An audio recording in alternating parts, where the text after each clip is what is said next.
मित्रों, हमने अपने एक वीडियो में बताया था कि जब भृगु ऋषि त्रिगुणातीत की खोज में निकले तो ब्रह्मलोक और कैलाश पर्वत के पश्चात जब वो वैकुंठ लोक पहुँचे तो उन्होंने भगवान विष्णु की छाती पर पांव से प्रहार किया। इस वीडियो का लिंक डिस्क्रिप्शन में दिया हुआ है। आज के वीडियो में हम बात करेंगे कि ऐसा दुस्साहस करने के पश्चात जब भृगु ऋषि वैकुंठ से प्रस्थान कर गए तब क्या हुआ। दर्शकों, यह वीडियो बहुत ही रोचक होने वाला है।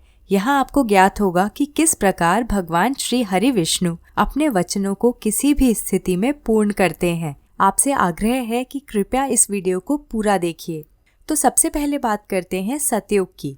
जब हिरण्याक्ष पृथ्वी को पाताल लोक लेकर जाने लगा तब सभी देवता ब्रह्मा जी के नेतृत्व में भगवान विष्णु की शरण में रक्षा के लिए पहुँचे। देवगणों की ओर से नारद मुनि एवं ब्रह्मा जी ने विष्णु के समक्ष प्रार्थना की कि हे प्रभु, असुर राज हिरण्याक्ष पृथ्वी को पाताल लोक लेकर जा रहा है। यदि यह अनर्थ हो गया तो पृथ्वी लोक पर किए जाने वाले पूजा अर्चना एवं यज्ञ से जो देवताओं को शक्ति प्राप्त होती है उस शक्ति का स्रोत बंद हो जाएगा और देवताओं का अस्तित्व नष्ट हो जाएगा। तब भगवान विष्णु ने हिरण्याक्ष से पृथ्वी की रक्षा करने हेतु वराह अवतार धारण किया और हिरण्याक्ष का वध करके पृथ्वी की रक्षा की। तत्पश्चात ब्रह्मा जी ने भगवान वराह से कहा कि पृथ्वी लोक पर रक्षा करके आपने हम सभी पर बहुत बड़ा उपकार किया है। हम सब आपके कृतज्ञ हैं। आपसे प्रार्थना है कि पृथ्वी लोक के कल्याण, सुख, शांति एवं समृद्धि के लिए कृपया पृथ्वी पर निवास कीजिए। वराह भगवान ने ब्रह्मा जी को आशीर्वाद दिया। तत्पश्चात भगवान के वराह अवतार ने पृथ्वी पर निवास करने के लिए वेंकटाद्रि पर्वत का चयन किया, क्योंकि वेंकटाद्रि पर्वत पर 5 बहुत ही क्रूर राक्षस रहते थे। वराह अवतार ने इन सभी महापापी राक्षसों का अंत किया। इसके पश्चात वेंकटाद्रि पर निवास कर रहे ऋषि मुनियों ने वराह प्रभु से सदा ही वहां विराजित होने की प्रार्थना की। भगवान ने वरदान दिया कि मैं वेंकटाद्रि पर अवश्य निवास करूंगा और मुझे वेंकटेश के नाम से जाना जाएगा। ऐसा वरदान देकर वराह भगवान वहां से अदृश्य हो गए। अब बात करते हैं त्रेता युग की, जब रावण सीता जी का हरण करने के लिए पंचवटी आने वाला था। दोस्तों, तब देवी सीता को अग्नि ने अपनी पत्नी स्वाहा के पास ले जाकर सुरक्षित कर दिया था और सीता जी के स्थान पर उनकी छाया को बैठा दिया और रावण सीता जी की छाया का हरण करके ले गया। जब भगवान राम ने रावण का वध किया उसके पश्चात अग्निदेव सीता जी को वापस ले आए और भगवान राम को सौंप दिया और सीता जी की छाया को स्वयं में समाहित कर लिया। तब वास्तविक सीता जी ने भगवान राम से कहा कि हे प्रभु, मेरी इस छाया ने बहुत कष्ट सहन किए हैं, कृपया आप इसे अपनाकर इसका अंगीकार कीजिए। तब भगवान राम ने उत्तर दिया कि इस जीवन में मेरे लिए यह संभव नहीं है। मैं एक पत्नी व्रत ले चुका हूँ। सही समय आने पर मैं इसे अवश्य अपनी पत्नी के रूप में स्वीकार करूँगा। और मित्रों, अब बात करते हैं भृगु ऋषि द्वारा त्रिदेवों की परीक्षा की। जब भृगु ऋषि ने भगवान विष्णु की छाती पर पांव मारा और वहां से प्रस्थान कर गए, इस पूरे वृत्तांत के पश्चात लक्ष्मी जी बहुत क्रोधित हुईं और उन्होंने भगवान विष्णु से क्रोध में कहा कि भृगु ऋषि ने आपका अपमान किया और आपने दंड देने के स्थान पर उन्हें वरदान दिया।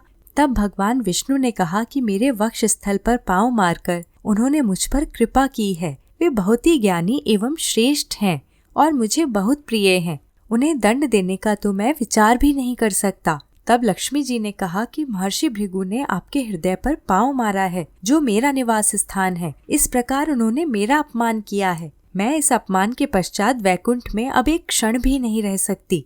और ऐसा कहकर लक्ष्मी जी ने वैकुंठ धाम का परित्याग कर दिया।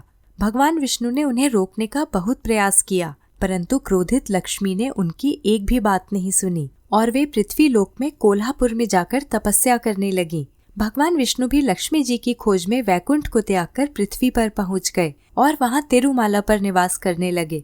भगवान लंबे समय तक बिना कुछ ग्रहण किए वहां भटकते रहे।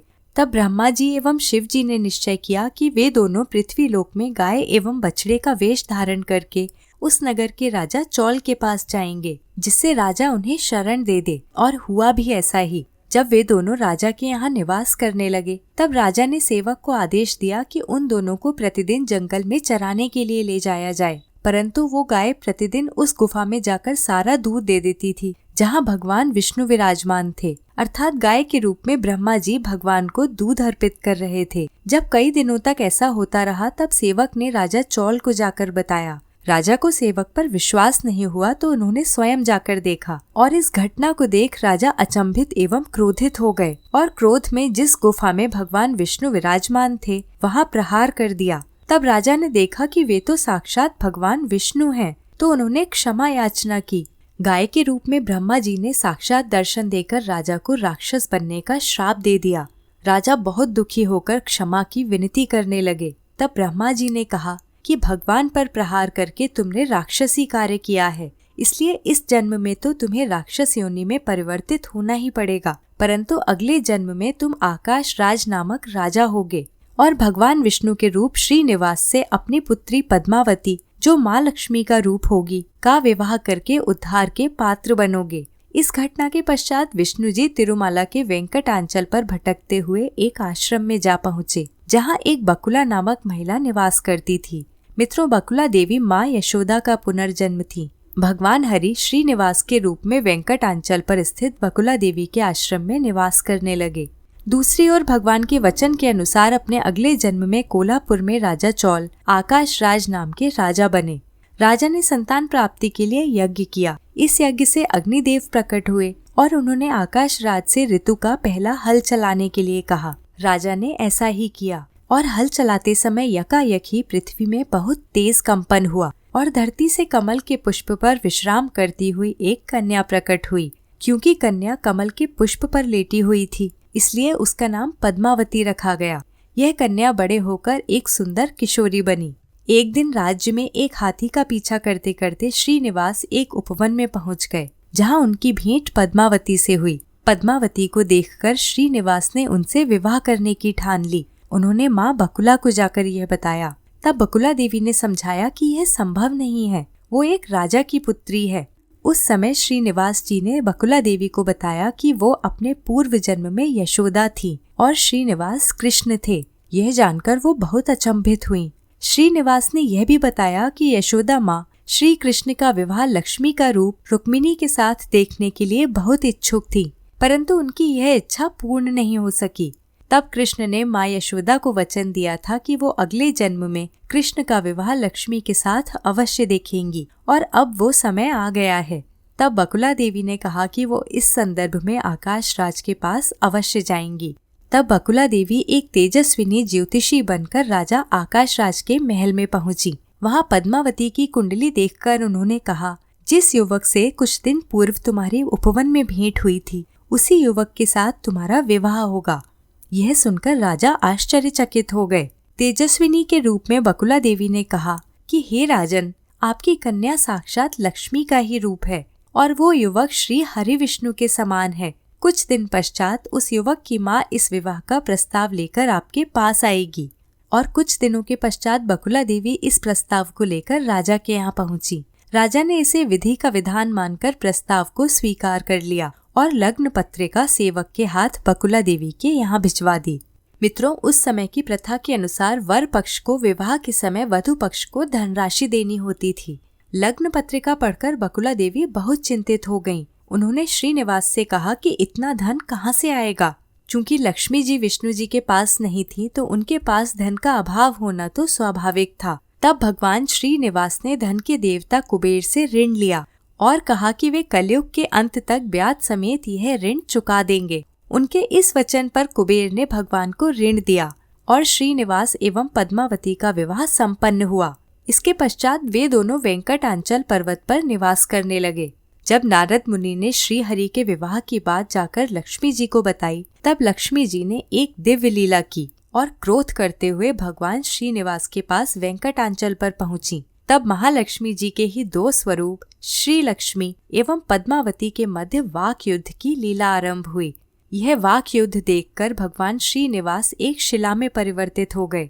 तब लक्ष्मी एवं पद्मावती को बहुत कष्ट हुआ कि अब भगवान किसी के नहीं रहे। उस समय उस शिला में से एक ध्वनि उत्पन्न हुई कि अब मैं इस स्थान पर श्री वेंकटेश्वर स्वामी के नाम से स्थापित रहूंगा और अपने शुद्ध भक्तों की कलियुग के दुष्प्रभावों से रक्षा कर सदा आशीर्वाद देकर उनकी मनोकामनाओं की पूर्ति करता रहूंगा। यह वाणी सुनते ही दोनों देवियों ने भगवान को प्रणाम किया। तब लक्ष्मी जी कोल्हापुर जाकर महालक्ष्मी के रूप में प्रतिष्ठित हुईं और पद्मावती तिरुचनूर में शिला में परिवर्तित होकर स्थापित हुईं। और दर्शकों, भगवान श्रीनिवास का यही स्वयंभू रूप तिरुपति में स्थापित है। तिरुपति बालाजी भारत के सबसे प्रसिद्ध और मुख्य मंदिरों में से एक है। आज भी तिरुपति बालाजी मंदिर में जो दान में धनराशि आती है, उस धन से भगवान श्रीनिवास अर्थात विष्णु धन के देवता कुबेर का ऋण चुकाते हैं। और दर्शकों, इस प्रकार भगवान विष्णु ने प्रत्येक युग में दिए गए अपने वचनों को एक एक करके पूर्ण किया। यदि आपको यह जानकारी पसंद आई हो तो लाइक करें, शेयर करें और चैनल को सब्सक्राइब करना बिल्कुल ना भूलें। यह वीडियो पूरा देखने के लिए आपका बहुत बहुत धन्यवाद।